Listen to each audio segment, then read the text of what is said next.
Hey everyone, welcome to Judging for the Win. I'm Dave, and this is my daily ruling. Today's question comes to us from the True Stories collection, as in it actually happened at an event I was actually judging. Amy's Hook Hunt Drifter takes lethal damage while Nick controls Gisa, Glorious Resurrector. What happens?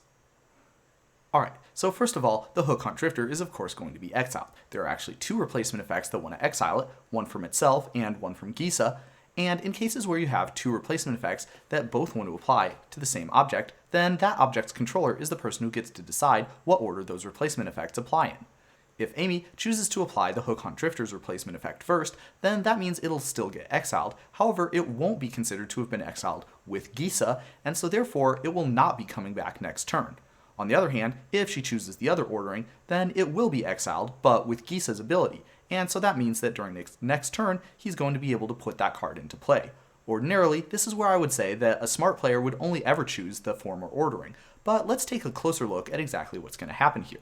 If a double-faced permanent is being put onto the battlefield, and the effect putting it onto the battlefield doesn't say what face is going to be turned up, then that means that by default it's going to enter with its day side up. That means that a bait hook angler is going to be entering the battlefield under Nick's control with Decayed.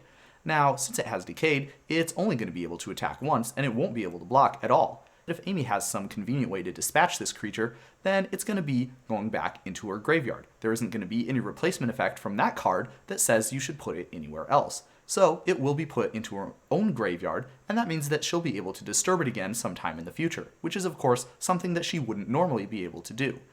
Okay, so there's a couple of things that I really appreciate about this question. First of all, there's two different replacement effects, and it does matter what order they apply in, even though they both do exactly the same thing. The other thing that I find kind of cool is that a lot of the time in these cases where there's two replacement effects and the appropriate player gets to decide what order they apply in, there really isn't much of a decision to make because there's ordinarily a clear-cut answer as to what the rational choice is to have them apply. In this case, there's valid reasons why a person might want to have either one of these replacement effects apply first, and I think that's kind of cool too. Hopefully everyone else appreciated this question as much as I did. But that's all I have for you today. How did you do? Join me again tomorrow for another daily ruling, but until then, I hope you have a great day.